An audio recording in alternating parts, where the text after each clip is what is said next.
दोस्तों, ये चार लोग चाहे कितने भी सगे क्यों न हों, इन चार लोगों पर जीवन में कभी भी भरोसा मत करना, क्योंकि यह चार लोग दूसरे के स्त्री और धन को देखकर नीयत खराब कर लेते हैं। तो वे चार लोग कौन हैं जो दूसरे के स्त्री और धन को देखकर नीयत खराब कर लेते हैं? तो चलिए इस कहानी के माध्यम से समझते हैं। एक गांव में एक किसान रहता था। उस किसान के चार पुत्र थे। चारों पुत्र धीरे धीरे बड़े हो रहे थे। किसान के तीन बेटे तो काफी बुद्धिमान थे, लेकिन उसका छोटा बेटा कुछ कम अक्ल वाला था। लेकिन उसमें एक विशेषता थी कि वह जितना ही कम अक्ल का था, उसका शरीर उतना ही बलशाली था। वह बहुत तगड़ा और तंदुरुस्त था। एक दिन उस किसान ने सोचा कि मेरे तीनों बेटे तो काफी बुद्धिमान हैं, वे अपना जीवन किसी न किसी तरह से काट ही लेंगे, लेकिन मेरा छोटा पुत्र कम बुद्धि वाला है, उसकी जीविका के लिए मुझे बड़ी चिंता हो रही है। फिर काफी सोच विचार के बाद वह इस नतीजे पर पहुंचा कि क्यों ना मैं अपने इस छोटे पुत्र को पहलवानी ही सिखा दूं। वैसे भी इसका शरीर देखने में पहलवानों जैसा है। अब तो उस किसान ने अपने छोटे पुत्र को पहलवानी करवाना शुरू कर दिया। उसे बहुत अच्छी अच्छी पहलवानों की खुराक मिलती थी। अब तो किसान का छोटा पुत्र बहुत जल्दी ही बड़ा ताकतवर पहलवान बन गया। धीरे धीरे समय निकलता गया। कुछ समय बाद किसान ने अपने तीनों बड़े पुत्रों का विवाह कर दिया। जब किसान के बड़े पुत्रों का विवाह हो गया तो तीन पुत्रों की जो स्त्रियां थीं, वह किसान के छोटे बेटे से दिन रात जलने लगी। वे मन में सोचने लगी कि यह छोटा वाला देवर कुछ काम धाम तो करता नहीं है, पूरे दिन पड़ा पड़ा खाता रहता है, और हमारे पति काम धंधे में लगे रहते हैं और यह बैठे बैठे मौज उड़ाता है। यह सोचकर किसान की तीनों बहुओं ने अलग होने के लिए विवाद खड़ा कर दिया। जब बहुएं अलग होने की जिद करने लगी तो किसान ने मन में सोचा कि अब मुझे अपने छोटे पुत्र का भी विवाह कर देना चाहिए। यही सोचकर उस किसान ने किसी प्रकार अपने छोटे पुत्र का विवाह भी संपन्न करा दिया। संयोग से उस पहलवान की पत्नी बहुत ही सुंदर और बुद्धिमान थी। आसपास के क्षेत्र में कोई भी स्त्री उसके समान सुंदर नहीं थी। अब छोटे पुत्र का विवाह होने के बाद किसान ने अपने चारों पुत्रों को अलग अलग कर दिया, ताकि घर में किसी बात को लेकर विवाद ना हो। जब चारों बेटे अलग अलग हो गए तो किसान के तीन बड़े बेटे जो काफी बुद्धिमान थे, वे तीनों तो अच्छी तरह से कमाने खाने लगे, परंतु छोटा बेटा जो पहलवान था, उसका तो सिर्फ एक ही काम था, अच्छा अच्छा खाना और प्रतिदिन पहलवानी करना, जिस कारण बहुत जल्दी ही उसके ऊपर कंगाली आने लगी। जब घर के खर्चे पूरे नहीं हुए तो पहलवान की पत्नी उससे दिन रात लड़ने झगड़ने लगी। वह कहने लगी कि तुम कोई काम धाम तो करते नहीं हो, सिर्फ दिन भर पड़े रहते हो, तुम्हें खाने को भी अच्छा अच्छा चाहिए, इस तरह से हमारा गुजारा कैसे हो पाएगा। अब दोनों पति पत्नी में विवाद होने लगा।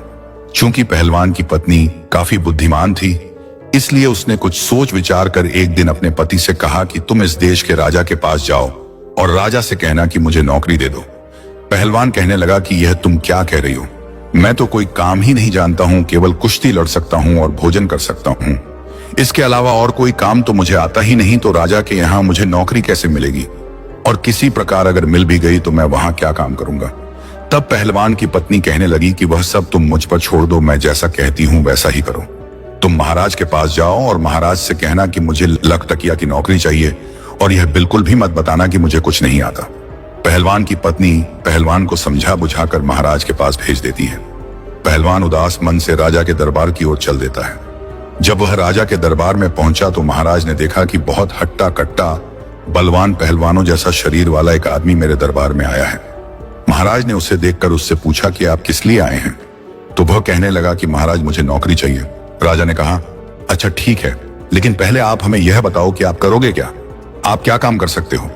तब वह पहलवान कहता है कि महाराज ऐसा काम जो आपके राज्य में कोई न कर पाए, वह काम मैं करूंगा, परंतु इसके बदले में मैं आपसे 1 लाख टका का वेतन लूंगा। राजा कहने लगा, तो अच्छा लखटकिया की नौकरी करोगे? वह पहलवान कहने लगा, जी महाराज। राजा ने अपने मंत्रियों से विचार विमर्श किया और कहा, देखो तो जरा, क्या हमसे पहले कभी किसी पूर्वज राजा ने किसी लखटकिया को नौकरी पर रखा है या नहीं। राजा के मंत्री ने जब पुराने दस्तावेज खंगाले तो उन्हें पता चला कि महाराज के पिता ने भी 1 लखटकिया को नौकरी पर रखा था। मंत्री कहने लगा कि महाराज, आपके पिता ने भी 1 लखटकिया को नौकरी पर रखा था। अपने मंत्री की बात सुनकर राजा बोला, तो ठीक है, हम भी अपने यहाँ 1 लखटकिया को नौकरी पर रख लेते हैं। यही सोचकर राजा ने उस पहलवान को लखटकिया के रूप में अपने यहाँ नौकरी दे दी और कहा कि जब हमें तुम्हारी आवश्यकता होगी हम तुम्हें बुलवा लेंगे, तब तक आप हमारे अतिथि गृह में रह सकते हैं। अब तो वह पहलवान बड़े ही आराम से उस राजसी महल में रहने लगा। और उसी दिन से वह पहलवान 1 लाख टका वेतन पाने लगा। अब वह प्रतिदिन पहलवानी करता, घूमता फिरता और आराम से सो जाता था। धीरे धीरे यूं ही कुछ वक्त बीत जाता है। एक दिन राजा और उसके मंत्री पहलवान से कहने लगे कि तुम कई दिनों से अपने घर नहीं गए हो, इसलिए अपने घर हो आओ और हम भी तुम्हारा घर देखना चाहते हैं, इसलिए हम भी तुम्हारे साथ चलेंगे। महाराज की बात मानकर पहलवान राजा और मंत्री को लेकर अपने गांव के लिए चल देता है। पहलवान राजा और मंत्री को लेकर जब अपने घर पहुंचा तो पहलवान की पत्नी ने देखा कि राजा और मंत्री हमारे घर आए हैं, तो उसने उनके लिए बड़ा ही स्वादिष्ट भोजन बनाया और उन्हें अपने हाथों से परोसा। तभी राजा की नजर पहलवान की पत्नी पर चली गई। पहलवान की पत्नी तो सुंदर थी ही, वह इतनी सुंदर थी कि रानी भी उसके सामने कुछ नहीं थी। राजा यह देखकर आश्चर्य में पड़ गया। भोजन करने के बाद महाराज और मंत्री वापस चले आए। अब राजा मंत्री से कहने लगा कि मंत्री जी, इस पहलवान की पत्नी कितनी सुंदर है, इसके सामने तो हमारी रानी कुछ भी नहीं है। तब मंत्री ने कहा, हाँ महाराज, पहलवान की पत्नी सुंदर तो है, परंतु क्या किया जाए, यह तो अपना अपना नसीब है। किसी के नसीब में सोना है तो किसी के नसीब में मिट्टी भी नहीं। राजा बोला कि मंत्री जी, हम पहलवान की पत्नी को पाना चाहते हैं, इसीलिए मुझे कोई तरकीब बताओ, हमें क्या करना चाहिए। मंत्री कहने लगा कि महाराज, मुझे कुछ समय दो, मैं कोई ना कोई उपाय सोचकर आपको बता दूंगा। राजा और मंत्री उसी दिन से पहलवान की पत्नी को हड़पने का षड्यंत्र रचने लगे। धीरे धीरे कुछ समय और बीतता है, तभी महाराज की मां यानी राजमाता बीमार पड़ जाती हैं। जब राजमाता बीमार पड़ गईं, तो महाराज ने बड़े बड़े वैद्यों को उन्हें दिखाया, परंतु कोई भी वैद्य उन्हें ठीक नहीं कर पाया। एक दिन एक वैद्य जी आए, तभी मंत्री के मन में एक योजना बनी कि पहलवान की पत्नी को पाने का यही मौका है। पहलवान ने कहा था कि जो कार्य कोई नहीं कर सकता वह मैं कर सकता हूं। आज उसे उसके ही जाल में फंसाने का मौका मिला है। मंत्री ने एक षड्यंत्र रचा। जब वह अपने षड्यंत्र से पूरी तरह से संतुष्ट हो गया, तब वह मंत्री उस वैद्य के पास गया और उससे बोला कि वैद्य जी, अगर आप हमारे बताए अनुसार राजमाता का इलाज करेंगे तो मैं आपको 500 स्वर्ण मुद्राएं दूंगा। 500 स्वर्ण मुद्राओं की बात सुनकर वैद्य के मन में लालच आ गया। वह बोला कि बताइए मंत्री जी, मुझे क्या करना होगा। मंत्री बोला कि वैद्य जी, आप राजमाता के इलाज के लिए राजा से ऐसी वस्तु की मांग करना जो कहीं भी उपलब्ध ना हो। 500 स्वर्ण मुद्राओं के लालच में आकर वैद्य कहने लगा कि मंत्री जी, मैं ऐसा ही करूंगा। अब मंत्री वैद्य को लेकर राज दरबार में आया और राजा से कहा कि महाराज, यह वैद्य जी बड़े ही माने हुए हैं, मैं इन्हें बहुत दूर से बुला कर लाया हूं। यह वैद्य जी राजमाता का इलाज करना चाहते हैं। महाराज बोले, तब तो बड़ी ही प्रसन्नता की बात है। राजा फौरन उस वैद्य को साथ लेकर राजमाता के पास गया। वैद्य ने राजमाता की नब्ज देखी और नब्ज देखकर राजा से कहा कि महाराज, इनका इलाज अब संभव नहीं है। यह सुनकर राजा एकदम घबरा गया और कहने लगा, क्यों वैद्य जी, क्या बात है। वैद्य जी ने कहा कि राजन, आपकी माता को सिर्फ एक ही वस्तु ठीक कर सकती है। राजा कहने लगा, बताओ वह क्या है। फिर वैद्य बोला कि महाराज, वह वस्तु बड़ी ही दुर्लभ है, इतनी आसानी से नहीं मिल सकती। राजा बोले, आप बताओ तो सही, मैं उस औषधि को कुछ भी करके ढूंढ कर लाऊंगा। तब वैद्य जी ने बताया कि महाराज, यदि आप 4 हूर बिला मंगवा दो तो आपकी मां ठीक हो सकती है। 4 हूर बिला को मंगाकर आप उनका तेल निकलवाएं और उस तेल की मालिश राजमाता के शरीर पर करवाएं तो राजमाता बहुत ही जल्दी स्वस्थ हो जाएंगी। वैद्य की बात सुनकर राजा मन में विचार करने लगा कि हमें अवश्य ही उस हूर बिला जानवर को मंगवाना चाहिए। फिर राजा ने पूछा कि वह कहाँ मिलता है। वैद्य कहने लगा कि महाराज, हूर बिला हिमालय के जंगलों में मिलता है। राजा ने कहा कि ठीक है वैद्य जी, तब तक आप हमारी माता का इलाज करें। हम अभी दरबार जाकर किसी को हूर बिला लाने के लिए भेजते हैं। दरबार में आकर महाराज ने अपने समस्त सभासदों, मंत्रियों और सेनापतियों को बुलाया और उनसे कहा कि कोई ऐसा योद्धा है जो हूर बिला नाम के जानवर ला सके। यह बात सुनकर कुछ समझदार व्यक्ति कहने लगे कि महाराज, यह हूर बिला क्या होता है, हमने आज तक तो यह नाम कभी नहीं सुना। राजा कहने लगा कि यह एक प्रजाति का जानवर होता है जो हिमालय के जंगलों में रहता है। राजा की बात सुनकर संपूर्ण दरबारी चुप हो गए, क्योंकि जिस हूर बिला की बात राजा कर रहे थे, आज तक किसी ने उस जानवर को नहीं देखा था। अब तो राजा उन्हें चुपचाप देखकर मंत्री से कहने लगे कि मंत्री जी, ऐसे तो काम नहीं चलेगा। राजमाता को बचाने के लिए हमें हूर बिला जानवर को लाना ही होगा। फिर मंत्री कहने लगा कि महाराज, जो पहलवान हमारे यहाँ केवल बैठे बैठे तनख्वाह ले रहा है, वह किस दिन काम आएगा। क्यों ना यह हूर बिला उसी से मंगवाया जाए। आप उसे बुलाकर उससे कहें कि वह 1 महीने के अंदर हूर बिला को लाकर दे, नहीं तो उसे फांसी पर चढ़ा दिया जाएगा। मंत्री ने आगे कहा कि महाराज, अगर पहलवान हूर बिला लेने जाएगा तो कभी लौटकर नहीं आ पाएगा, क्योंकि हूर बिला नाम का कोई जानवर होता ही नहीं है। महाराज ने पूछा, क्या मतलब? तब मंत्री ने महाराज को अपने द्वारा रचे गए सारे षड्यंत्र के बारे में धीरे से बता दिया। मंत्री का षड्यंत्र सुनकर राजा अत्यधिक प्रसन्न हो गया और बोला कि वाह मंत्री जी, आपने तो बहुत अच्छा उपाय निकाला है। हम कल ही उस पहलवान को हूर बिला लाने के लिए भेज देंगे। अगर वह खाली हाथ वापस आया तो हम उसे फांसी पर चढ़ा देंगे और पहलवान की पत्नी को हम अपनी रानी बना लेंगे। अब तो राजा ने बिना देर किए कुछ सिपाही भेजकर पहलवान को अपने दरबार में बुला लिया। पहलवान के दरबार में आते ही महाराज कहने लगे कि हे पहलवान, तुम काफी समय से बैठे बैठे वेतन ले रहे हो, अभी तक तुमने हमारा कोई काम नहीं किया है। अब तुम्हारे लिए एक आवश्यक काम आ गया है। पहलवान बोला कि आदेश कीजिए महाराज, मैं अवश्य करूंगा।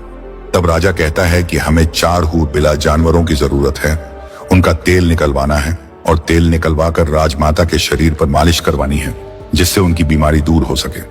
राजा की बात सुनकर पहलवान सोच में पड़ गया और कहने लगा कि महाराज, मुझे कुछ समझ में नहीं आया, यह हूर बिला क्या होता है?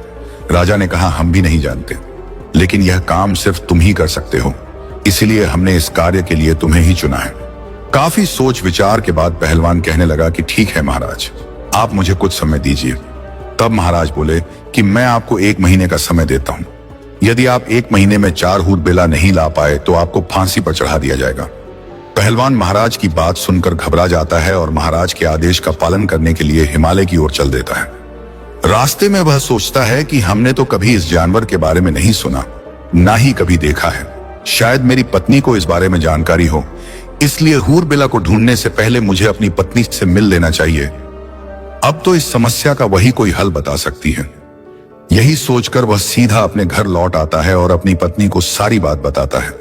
पहलवान की पत्नी ने जब सारी बात सुनी तो उसने मन में विचार किया कि ऐसा तो कोई जानवर होता ही नहीं है। शायद महाराज ने मेरे पति के लिए कोई षड्यंत्र तो नहीं रचा है।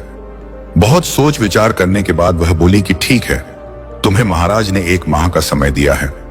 मेरे मायके में बहुत से हूर बिला मिलते हैं। तुम ऐसा करो कि मेरे मायके में चले जाओ और वहीं पर रहना। जब तक मैं खबर न भेजूं तब तक वापस मत आना। मैं अपने भाइयों से कहकर हूर बिला मंगवा दूंगी। यह बात सुनकर पहलवान खुश हो जाता है और अपनी ससुराल चला जाता है और वहीं पर आराम से रहने लगता है। इधर पहलवान की पत्नी ने सोचा कि राजा अवश्य ही मेरे पति को ढूंढते हुए यहाँ तक आएगा। उसने सारी परिस्थितियों को पहले ही समझते हुए अपने आंगन में 100 हाथ गहरा एक कुआं खुदवा दिया और उसके ऊपर एक कच्चे धागों से चारपाई बुनकर उसके ऊपर डाल दी और उस चारपाई के ऊपर अच्छे से मखमली बिस्तर लगा दिए। उधर राजा ने सोचा कि यही सही मौका है, पहलवान के घर चलकर उसकी पत्नी से अपने प्रेम का इजहार कर देना चाहिए। पहलवान के दरवाजे पहुंचकर राजा ने दरवाजा खटखटाया और आवाज लगाई। पहलवान की पत्नी ने आकर दरवाजा खोला। द्वार पर राजा को देखकर वह कहने लगी कि महाराज, आप इस समय मेरे पति घर पर नहीं हैं, इसलिए आप बाहर ही विराजिए, मैं आपके लिए भोजन पानी लेकर आती हूँ। राजा कहने लगा, अरे नहीं नहीं, मैं बाहर क्या करूंगा, मैं भी आपके साथ अंदर ही चलता हूँ। पहलवान की पत्नी को अपने जाल में फंसाने की नीयत से राजा कहने लगा कि हे सुंदरी, लगता है कि पहलवान आपको अच्छे से नहीं रखता है। अरे वह आपको क्या अच्छे से रखेगा, वह तो खुद दूसरे की नौकरी करता है। अगर तुम हमारे महलों की रानी होती तो तुम्हारी जिंदगी कितनी खूबसूरत होती। राजा के मुख से जब इस तरह की मीठी मीठी बातें पहलवान की पत्नी ने सुनी तो वह समझ गई कि राजा की नीयत खराब है, इसलिए अब इनको सबक सिखाना चाहिए। पहलवान की पत्नी ने राजा से कहा कि आइए महाराज, अंदर आइए, आप ठीक कह रहे हैं। पहलवान किसी भी तरह से मेरे योग्य नहीं है, अब मैं ही उसको छोड़ दूंगी और आज से मैं आपके साथ ही रहूंगी। राजा उसकी बातों में आ गया और उसके साथ अंदर चला जाता है।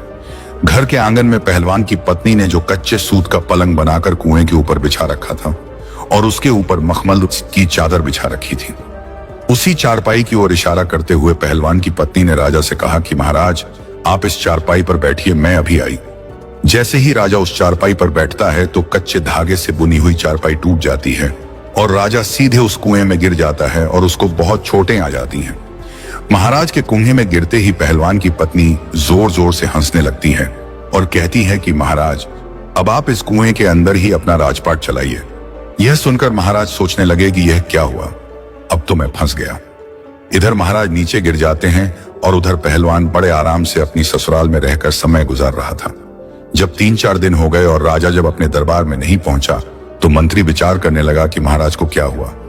महाराज काफी दिन से पहलवान की पत्नी के पास गए थे ना, जाने वहां क्या कर रहे हैं, मुझे भी चलकर देखना चाहिए। ऐसा विचार करके मंत्री भी पहलवान के घर की ओर चल देता है। मंत्री पहलवान के द्वार पर पहुंच जाता है और आवाज लगाई तो पहलवान की पत्नी बाहर आती है। बाहर आकर देखा तो राजा के मंत्री जी खड़े हुए थे। वह बोली कि कहिए मंत्री जी, कैसे आना हुआ? मंत्री कहने लगा कि मैं महाराज से मिलने आया हूं, वह 4 दिन से आपके यहां ही रह रहे हैं। इस पर पहलवान की पत्नी बोली कि वह तो उसी दिन लौट गए थे जिस दिन यहाँ आए थे।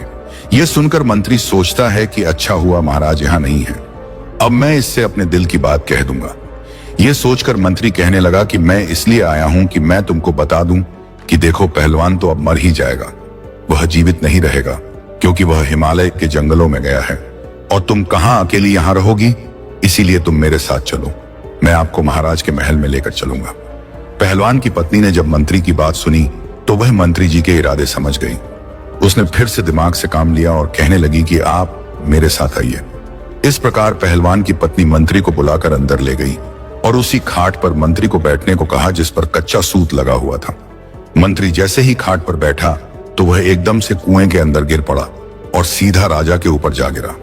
मंत्री को राजा देखकर कहने लगा, मंत्री जी तुम यहां कैसे? तब मंत्री ने कहा, महाराज आप यहां कैसे?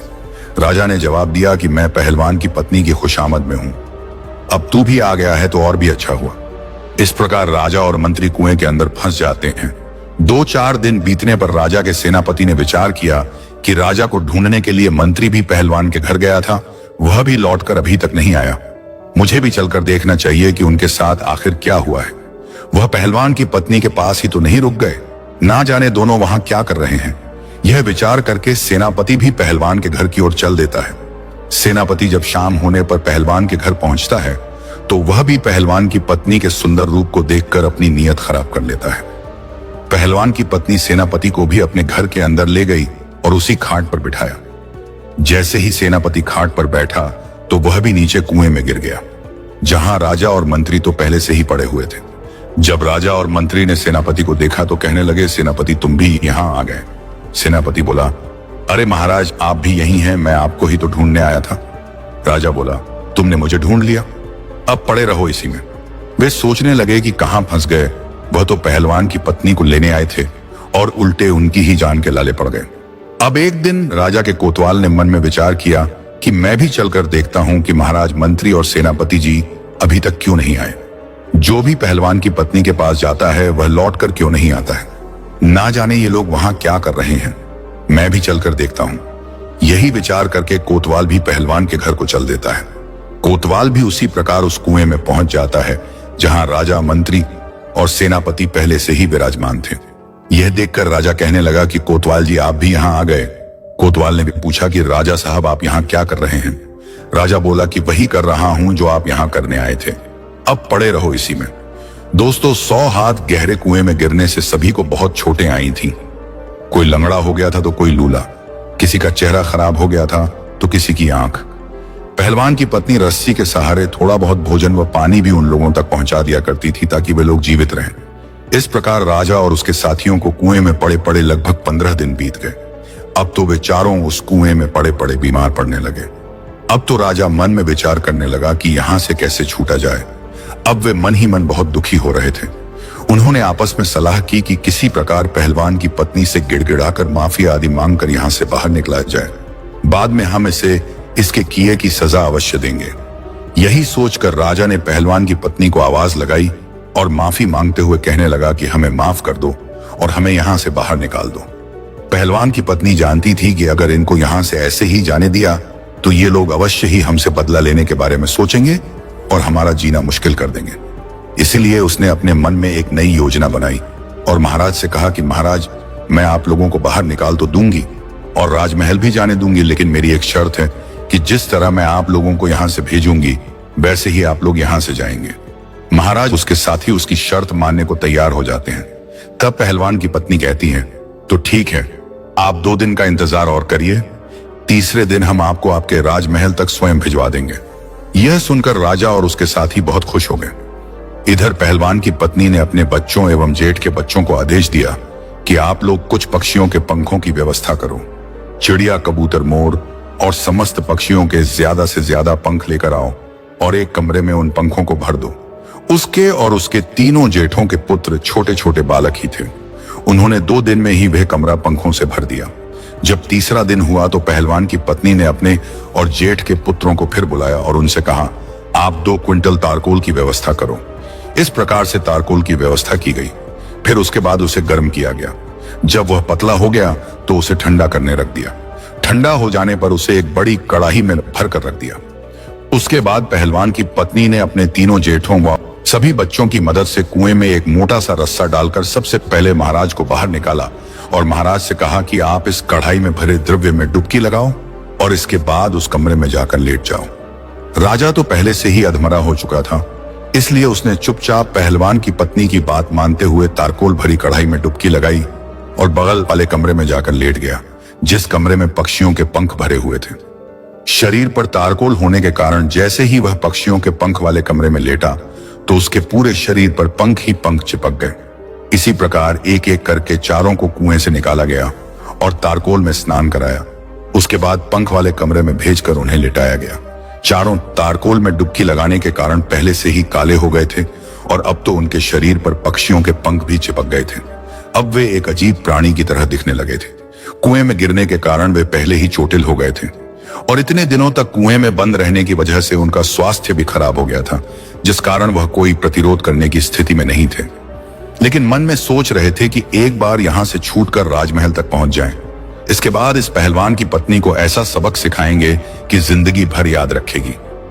इधर पहलवान की पत्नी ने अपने मायके खबर भेजकर अपने पति को भी वापस बुला लिया। पहलवान जब घर वापस आया तो उसकी पत्नी ने कहा कि देखो, मैंने 4 हूरबिला जानवरों की व्यवस्था कर दी है। चारों हूरबिला अंदर कमरे में बैठे हैं। पहलवान ने देखा कि कमरे में बड़े ही विचित्र प्रकार के 4 जानवर बैठे थे। वे देखने में तो इंसान जैसे ही लग रहे थे, लेकिन उनका शरीर काला था और पूरे शरीर में तरह तरह के रंग बिरंगे पंख लगे हुए थे। उन चारों प्राणियों को देखकर पहलवान बड़ा ही प्रसन्न होता है। पहलवान की पत्नी बोली कि आप इन्हें रस्सी में बांधकर राजमहल ले जाइए। वैसे तो यह बड़े सीधे साधे हैं, चुपचाप चले जाएंगे, लेकिन यदि इनमें से कोई भी रास्ते में उत्पात करे तो उसकी पिटाई के लिए एक मोटा डंडा भी लिए जाना। पहलवान प्रसन्न होकर चारों के गले में रस्सी का फंदा डालकर उन्हें लेकर राजमहल की ओर चल देता है और अपने हाथ में एक मोटा सा डंडा ले लेता है। बेचारे पहले से ही लंगड़े लूले हो गए थे और उनकी हालत भी खराब थी और ऊपर से पहलवान से डंडा खाने का भी डर था। इसलिए वे चारों चुपचाप राजमहल की ओर चल देते हैं। पैदल चलते हुए पहलवान उन्हें लेकर राजमहल पहुंचा। तब तक शाम हो गई थी। पहलवान सोचने लगा कि अब तो शाम हो गई है, महाराज भी अपने शयन कक्ष में चले गए होंगे, इसलिए कल सुबह ही इन्हें महाराज के सामने पेश करूंगा। यही सोचकर पहलवान उन चारों को एक कोठरी में बंद कर देता है और स्वयं जाकर सो जाता है। अब राजा, मंत्री, कोतवाल और सेनापति विचार करने लगे कि यदि सुबह पहलवान ने हमें दरबार में पेश कर दिया तो फिर महारानी हमारा तेल निकलवा लेगी, क्योंकि उन्हें भी राजमाता को ठीक कराने की शीघ्रता है। राज पुरोहित कल ही हमारा तेल निकलवा देंगे, अर्थात अब हमारी मृत्यु निश्चित है। यदि किसी तरह हम पहचाने गए तो संपूर्ण नगर में हमारी हंसी हो जाएगी, इसलिए जल्दी कोई उपाय कीजिए। तभी अचानक राजा कहने लगा कि इस कोठरी से एक गुप्त सुरंग हमारे शयन कक्ष तक जाती है। आप लोग ऐसा कीजिए, इस पत्थर को उठाइए और मुझे उस सुरंग में उतार दीजिए। उन चारों ने जोर लगाकर पत्थर उठाया और राजा को सुरंग से नीचे उतार दिया। राजा सुरंग के माध्यम से अपने शयन कक्ष में पहुंच जाते हैं। राजा ने महल में जाकर के आवाज लगाई और महल में से जब रानी ने निकलकर देखा तो राजा को देखकर वह एकदम से घबरा गई, क्योंकि राजा का तो विचित्र रूप था। उनके शरीर पर पंख ही पंख लगे हुए थे। ऐसा जानवर या आदमी उसने आज तक नहीं देखा था। रानी चीख पड़ी। रानी की आवाज सुनकर नौकर, चाकर, दास, दासियां और कुछ सैनिक वहां इकट्ठे हो जाते हैं। सबने मिलकर महाराज की बहुत पिटाई की। वे कहने लगे, मारो मारो, जाने कौन सा जानवर यहां घुस आया है। राजा चिल्ला चिल्ला कर कह रहे थे कि मुझे मत मारो, मैं महाराज हूं, लेकिन वहां राजा की कोई नहीं सुन रहा था। पीटने के बाद राजा की आवाज रानी पहचान लेती है। तब रानी ने सभी दास दासियों को कमरे से बाहर निकालकर राजा से पूछा कि यदि आप महाराज हैं तो फिर आपके साथ यह क्या हुआ, आपने क्या हुलिया बना रखा है। तब राजा बोला, पहले शांत हो जाओ और चुपचाप मुझे स्नानागार में ले चलो और थोड़े से मिट्टी के तेल की व्यवस्था करो। मुझे जल्दी जल्दी उस मिट्टी के तेल में स्नान कराओ। रानी ने अपने नौकर से कहकर मिट्टी का तेल मंगवाया और राजा को उस मिट्टी के तेल में स्नान कराया, जिससे राजा के शरीर का जो तारकोल था वह छूट गया और राजा अपने वास्तविक रूप में आ जाता है। राजा रात को आराम से अपने महल में सो जाता है और सुबह शाही कपड़े पहनकर अपने दरबार में जाकर बैठ जाता है। इधर जब सवेरा होता है और पहलवान जागता है तो वह सबसे पहले इस कोठरी में जाता है जिसमें उसने रात को चारों हूर बिलाओं को कैद किया था। जैसे ही पहलवान कोठरी के अंदर पहुंचा तो उसने देखा कि 4 हूर बिलाओं में से एक हूर बिला गायब था, 3 ही हूर बिला बचे थे। अब तो वह डंडा लेकर उन तीनों को मारने लगा। वह पूछने लगा कि बताओ एक कहां गया। तीनों कहने लगे कि देखो भाई, हमें मत मारो, हम आपको सब कुछ बता देंगे। पहलवान कहने लगा जल्दी बताओ, क्योंकि महाराज 3 हूर बिला देखेंगे तो वह हमें फांसी पर चढ़ा देंगे। तीनों कहने लगे देखो, जब राजा तुमसे यह कहें कि चौथा कहां है तो तुम यह कह देना कि हमें सब पता है। ज्यादा पूछताछ करोगे तो हम तुम्हारी पोल खोल देंगे, तब राजा समझ जाएगा और वह तुमसे कुछ नहीं कहेगा। यह सुनकर पहलवान प्रसन्न होता हुआ उन तीनों को लेकर राजा के दरबार में उपस्थित होता है। संपूर्ण दरबार उन्हें देखकर अचंभित हो जाता है। पूरे दरबारी उन्हें देखकर हंसने लगे और सोचने लगे कि यह तो बड़े ही विचित्र जानवर हैं। ऐसे जानवर तो हमने पहले कभी नहीं देखे। राजा को पहलवान ने उन तीनों हूर बिलाओं को सौंप दिया। तीनों को देखकर राजा कहने लगा कि अरे पहलवान, मैंने तो तुमसे 4 हूर बिला मंगाए थे, यह तो 3 ही हैं, एक कहां है? मैं अभी तुम्हें फांसी पर चढ़ा दूंगा। पहलवान कहने लगा कि महाराज ज्यादा बोलोगे तो मैं तुम्हारी सारी पोल खोल दूंगा और मैं सबको बता दूंगा। पहलवान की यह बात सुनकर राजा सोचने लगता है कि शायद इसको सब पता चल गया है।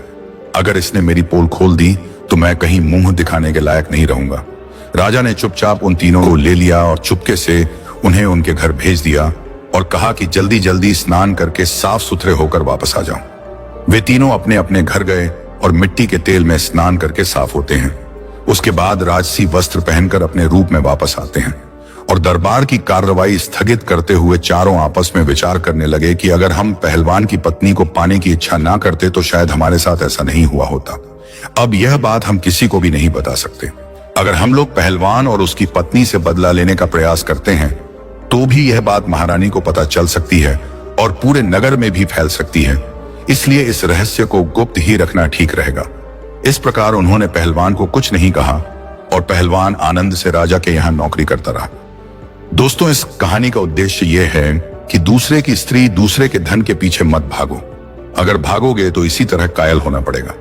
कहते हैं कि यह 4 लोग हमेशा दूसरे की स्त्री एवं धन को देखकर नियत खराब करते हैं, इसलिए इन्हें कभी अपने घर बुलाकर मत लाना। नंबर 1, जो कामी और लालची हों, जिन्होंने कभी धर्मशास्त्रों को ना पढ़ा हो और ना सुना हो। नंबर 2, जिन्होंने कभी किसी को अपना आदर्श नहीं माना हो। नंबर 3, जो धर्म से अज्ञानी हैं। नंबर 4, जिनका मन चंचल है, जिन्हें ईश्वर का भय नहीं होता। ऐसे लोग हमेशा दूसरे की स्त्री और दूसरे के धन को देखकर नियत खराब करते हैं। तो दोस्तों, कहानी के बारे में अपनी राय कमेंट में अवश्य बताइएगा और कहानी पसंद आई हो तो एक लाइक और शेयर अवश्य कर देना। धन्यवाद।